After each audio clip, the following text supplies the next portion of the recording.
Assalamualaikum warahmatullahi wabarakatuh. Hai, saya Pangestu Ajirawan.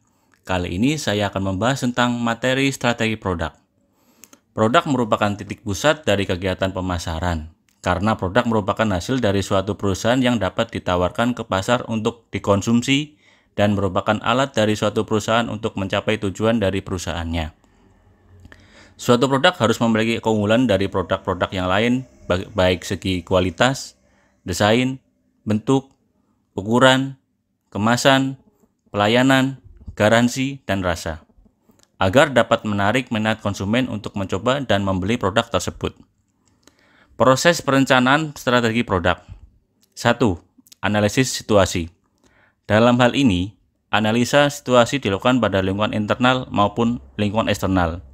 Adapun hal-hal yang perlu kita pertimbangkan dalam hal seperti ini, apakah perusahaan mampu memanfaatkan peluang yang ada, yang mana peluang tersebut telah ditawarkan oleh lingkungan eksternal melalui sumber daya yang dimiliki, seberapa besar permintaan terhadap produk tertentu, seberapa besar perusahaan mampu untuk dapat melayani permintaan tersebut. 2. Penentuan tujuan produk.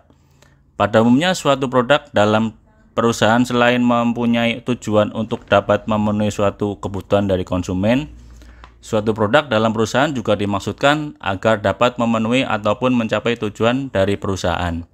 3. Penentuan sasaran pasar. Pada umumnya suatu perusahaan akan berusaha agar dapat melayani pasar atau konsumen secara keseluruhan maupun melakukan segmentasi. Dengan menentukan sasaran pasar, maka perusahaan akan berusaha untuk lebih fokus terhadap suatu segmen pasar saja. 4. Penentuan harga. Langkah yang selanjutnya akan ditempuh oleh perusahaan adalah penyusunan anggaran. Penyusunan anggaran ini sangatlah penting dilakukan agar suatu perusahaan tidak terlalu banyak mengeluarkan pengeluaran sehingga harus mempertimbangkan sumber daya yang dimiliki. 5. Penentuan strategi produk. Di dalam tahap ini, alternatif-alternatif yang tersedia untuk strategi produk akan dianalisis serta akan dinilai keunggulannya dan juga kelemahan yang ada, yang mana kemudian akan dipilih yang paling baik serta paling layak untuk diterapkan pada kemudian hari. 6. Ini merupakan evaluasi pelaksanaan strategi. Untuk proses yang terakhir ini adalah evaluasi pelaksanaan strategi. Yang dimaksud dengan evaluasi pelaksanaan strategi adalah penilaian terhadap pelaksanaan rencana yang telah disusun. Ini amatlah penting dilakukan karena menyangkut dengan keberlangsungan dari perusahaan itu sendiri. Mengapa demikian?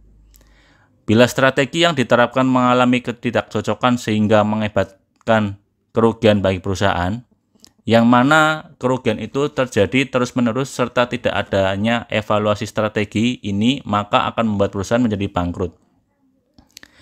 Sebagai contoh, air mineral Aqua.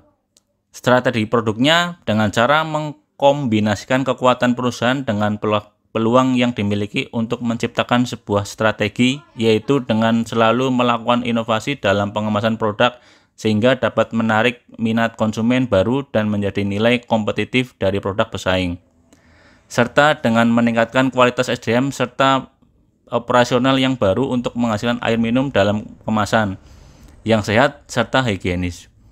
Dengan strategi SWOT, diharapkan perusahaan mampu berinovasi untuk mengikuti selera konsumen, dan dalam hal ini yaitu untuk selalu berinovasi dalam pengemasan produk, sehingga Aqua bisa tetap bertahan sebagai market leader dalam industri air minum dalam kemasan.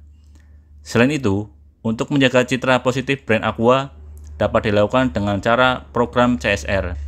Dengan melakukan program CSR, Aqua berusaha memberikan bantuan air bersih untuk wilayah terpencil sekaligus sebagai salah satu promosinya bahwa Aqua juga peduli terhadap sesama.